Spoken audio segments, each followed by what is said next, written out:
New questions this morning about the future of former Baltimore Ravens running back Ray Rice. Rice has won his fight with the NFL to be reinstated. The league initially suspended Rice for 2 games for dragging his then-fiancée, now his wife, out of an elevator after he knocked her unconscious in an Atlantic City, New Jersey hotel and casino. But once video from inside the elevator leaked out showing the actual punch, NFL Commissioner Roger Goodell took Rice off the field indefinitely. Now, an arbitrator has sided with Rice. Mark Albert is in our Washington bureau with more. Mark, good morning. Good morning. Rice is now free to sign with any team and resume playing after missing the entire season so far. A former judge essentially found the NFL could not punish Rice twice for the same set of facts. In a 17-page decision, retired U.S. District Judge Barbara Jones found public outrage over a leaked video was not enough to repunish a truthful Ray Rice. Quote, because Rice did not mislead the commissioner and because there were no new facts on which the commissioner could base his increased suspension, I find that the imposition of the indefinite suspension was arbitrary, she wrote. Judge Jones overturned Rice's indefinite suspension but kept the counseling initially ordered by the NFL. In a brief statement, the NFL said, we respect Judge Jones's decision. Ray Rice is a free agent, and he will be eligible to play upon signing a new contract.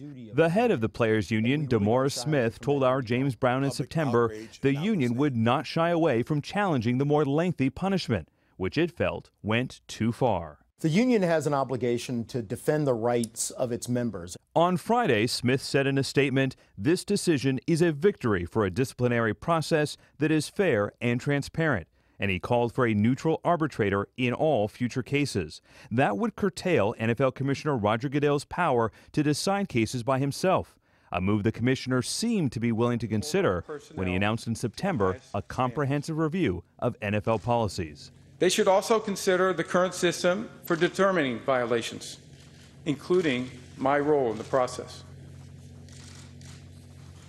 There will be changes to our personal conduct policy. I know this because we will make it happen. Nothing is off the table. Goodell pledged that review would be completed by the Super Bowl, which is February 1st. Ray Rice says in a statement, quote, I made an inexcusable mistake and accept full responsibility for my actions.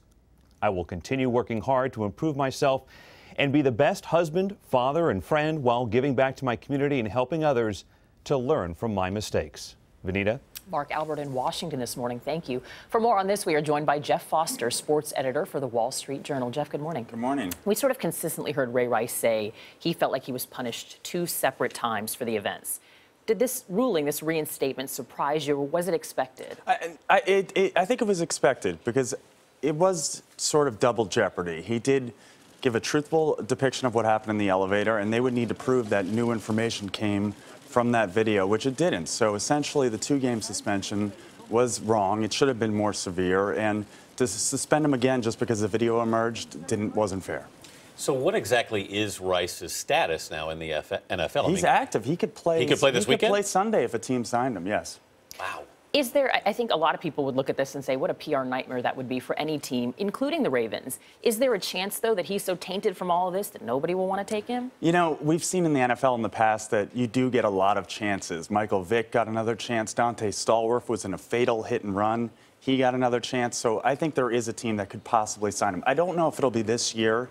It would have to be a team that would be really desperate for a running back and a team in the middle of a playoff push trying to win a Super Bowl. Are there any teams that come to mind? There are a couple. I mean, I think the Indianapolis Colts make sense. The coach there, Chuck Pagano, was with the Ravens a while ago, and he knows Rice, and he knows maybe that he's a good clubhouse guy, and maybe he could help. But at the same time, you know, he hasn't been on the field in 3 months. Who knows what kind of shape he's in. So you don't think at this point his career is over, that there's no team that will take him? I think that next year, certainly a team will take a chance on him. You do? Just because, why not? You know, it's the NFL. A lot of players get multiple chances. All right, Geoff Foster, thanks so much for being with us this morning.